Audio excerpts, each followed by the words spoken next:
दोस्तों सभी को नमस्कार। दोस्तों आज इस सेशन के अंदर हम एनईपी 2020 से जुड़े हुए कुछ तथ्यों को डिस्कस करने जा रहे हैं और ये तथ्य आगामी जो आप HPSC Haryana public service commission के तहत पीजीटी का इंटरव्यू देने के लिए जाओगे तो यहाँ से क्वेश्चन आपसे ज़रूर पूछे जाएंगे। अभी पहले हिस्ट्री के इंटरव्यू स्टार्ट होंगे, फिर उसके बाद कॉमर्स और उसके बाद केमिस्ट्री, उसके बाद आगे चलकर इंग्लिश और इकोनॉमिक्स, तो ये सिलसिला जारी रहेगा।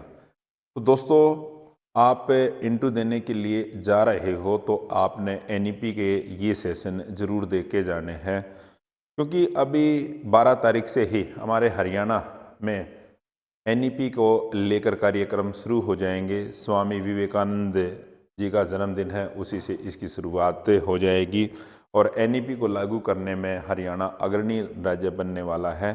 तो आपने ये सेशन ज़रूर देख के जाने हैं।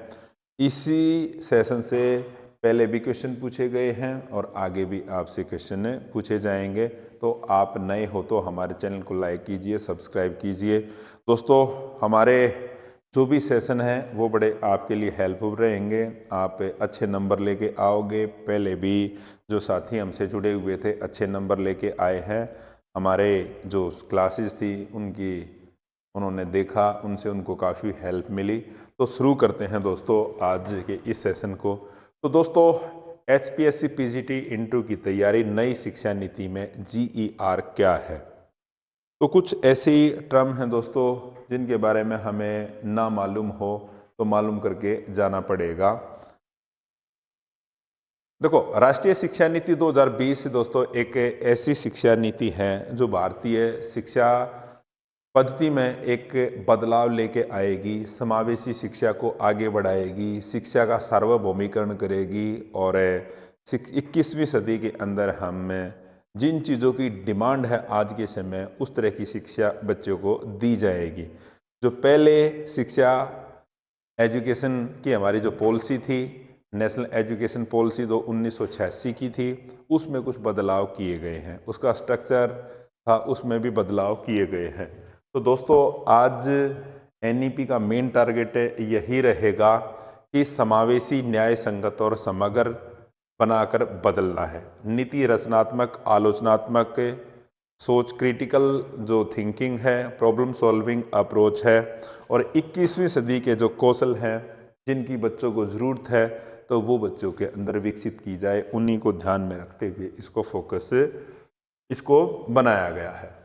तो दोस्तों स्ट्रक्चर के बारे में मैं पहले भी बता चुका हूँ। यहाँ पे जो स्ट्रक्चर रहने वाला है 5+3+4। और दोस्तों जो स्टार्टिंग में जो पहले 4 हैं ये आधारभूत 5 वर्ष, उस प्रारंभिक शिक्षा 3, मध्य 3 और माध्यमिक 4। इसके बारे में मैं ज़्यादा डिस्कस नहीं करूँगा क्योंकि ये मैं पहले डिस्कस कर चुका हूँ, तो आप पिछला सेशन मेरा देख सकते हो। ठीक है। तो दोस्तों एनईपी 2020 का जो लक्ष्य है वो स्कूलों के अंदर इनरोलमेंट को 100% करना है, ताकि हर 100% स्कूलों के अंदर जो इनरोलमेंट हो।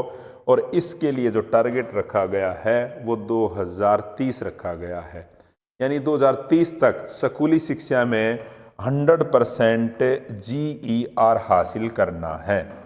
ठीक है। तो अगर आपसे क्वेश्चन पूछा जाए कि जीईआर कब तक 100% हासिल करने का टारगेट रखा गया है, तो आप बताओगे 2030 तक। शिक्षक 2020 के अनुसार 2023 तक शिक्षक बनने के लिए न्यूनतम योग्यता 4 वर्षीय बैचलर ऑफ एजुकेशन होनी चाहिए। आगे चलकर दोस्तों आपको शिक्षक बनना है तो उसके लिए इंटीग्रेटेड कोर्स हैं वो शुरू हो जाएंगे और ये मिनिमम जो आपकी एजुकेशन होगी ये कितनी होगी, 4 साल की होगी। आगे चलकर ये बीएड जो 2 साल की है ये भी ख़त्म हो जाएगी। ठीक है। तो आपने एक चीज़ तो ये चीज़ जो मैंने बताई हैं इनको ध्यान में रखना है। उसके बाद दोस्तों यहाँ पर जो व्यावसायिक प्रशिक्षण है, एनईपी 2020 का लक्ष्य ये सुनिश्चित करना है कि 2025 तक 50% जो छात्र हैं ना उनको व्यवसायिक शिक्षा का प्रशिक्षण दिया जाए, क्योंकि दोस्तों इससे जो पहली हमारी एजुकेशन पॉलिसी थी तो उसमें इस तरह का कोई भी प्रावधान नहीं था। ठीक है।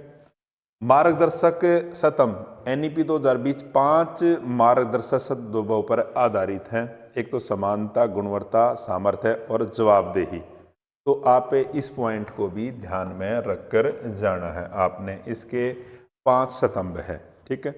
एनईपी 2020 लचीलेपन, फ्लेक्सिबल, बहुविषयक शिक्षा, वैचारिक समझ, आलोचनात्मक सोच, नैतिक मूल्य जैसे सिद्धांतों पर जोर देती है। तो ये पॉइंट भी आपने नोट करने पड़ेंगे, ठीक है। शिक्षकों को सीखने की प्रक्रिया का केंद्र मानती है।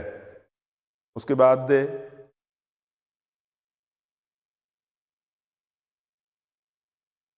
अब दोस्तों यहाँ पे ये तो मैं आप लोगों को बता चुका हूँ कि जुलाई 2020 को घोषित किया गया, सरकार द्वारा 29 जुलाई 2020 को घोषित किया गया और 1986 में जारी हुई शिक्षा नीति के बाद भारत की शिक्षा नीति में ये बड़ा परिवर्तन था, क्योंकि इससे पहले जो शिक्षा भारत के एजुकेशन सिस्टम में जो परिवर्तन किया गया था वो 1986 में किया था, जब सेकंड एजुकेशन पॉलिसी आई थी। तो दोस्तों राष्ट्रीय जो शिक्षा नीति है, नेशनल एजुकेशन पॉलिसी है, इसमें जो टोटल अध्याय हैं 27 और इसके भाग कितने हैं 4, ये भी आपको ध्यान रखना पड़ेगा। उसके बाद जो मैंने अभी बात की थी कि 100% GER होना चाहिए, तो ग्रोस इनरोलमेंट जो रेशियो जो GER, कई बार जो पीछे अभी बायोलॉजी या मैथ्स के जो इंटरव्यू देख आए थे हमारे साथी, उनसे ये पूछा गया था कि GER क्या है। तो ग्रोस इनरोलमेंट जो रेशियो, इसका टारगेट रखा गया 2030 तक इसको 100% लाने का लक्ष्य रखा गया है। और दोस्तों इस शिक्षा नीति के अंदर शिक्षा के क्षेत्र पर जो हमारे यहाँ सकल घरेलू उत्पाद है GDP का 6% हिस्सा इस पर खर्च किया जाएगा। और इसी के तहत जो मानव संसाधन प्रबंधन मंत्रालय है, इसका जो नाम है ये क्या किया गया है, शिक्षा मंत्रालय कर दिया गया है। अगर आपसे ये पूछे मानव संसाधन प्रबंधन मंत्रालय का जो नया नाम क्या है, तो आप उसको बताओगे कि श्रीमान ये जो नाम है ये शिक्षा मंत्रालय है, ठीक है। और जो प्राइमरी एजुकेशन है यानी 5वीं तक की जो शिक्षा में जो मातृभाषा, मदर टंग, स्थानीय भाषा, क्षेत्रीय भाषा की शिक्षा के माध्यम के रूप में अपनाने पर बल दिया गया है। और साथ ही मातृभाषा को कक्षा 8 और आगे की शिक्षा के लिए भी प्राथमिकता देने का सुझाव दिया गया है, क्योंकि दोस्तों सबसे ज़्यादा जो बच्चे के अंदर जो विचार आएंगे वो जिस भाषा से जुड़ा हुआ अपने आसपास, अपने परिवार में, अपने सराउंडिंग में जो भाषा देखता है वो उसकी मातृभाषा होती है। तो इसलिए जो प्रारंभिक शिक्षा होगी जो बच्चे की, वो कौन सी भाषा के अंदर होगी, वो मातृभाषा में होगी, उस पर दूसरी भाषा नहीं थोपी जानी चाहिए। और दोस्तों ये तो बात की है हमने स्कूली एजुकेशन की। उसके बाद स्कूल के बाद जब बच्चा जाएगा वो हायर एजुकेशन, देश भर के उच्च शिक्षा संस्थानों के लिए भारतीय उच्च शिक्षा परिषद नामक एकल नियम परिकल्पना की गई है, ठीक है। उसके बाद ही शिक्षा नीति में पहला परिवर्तन बहुत पहले ही लिया गया था, लेकिन अब 2020 में जारी किया गया है। तो ये चीज़ें आपने ध्यान रखनी है।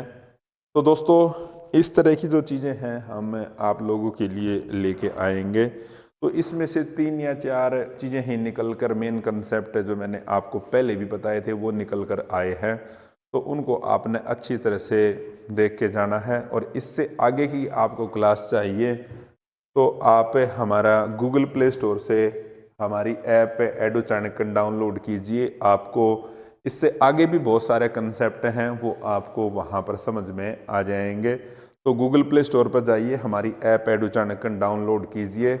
अभी आप जाओगे हिस्ट्री के लिए, कॉमर्स के लिए, केमिस्ट्री के लिए इंटू देने के लिए जाओगे और वहाँ पर यहाँ से क्वेश्चन जरूर पूछे जाएंगे।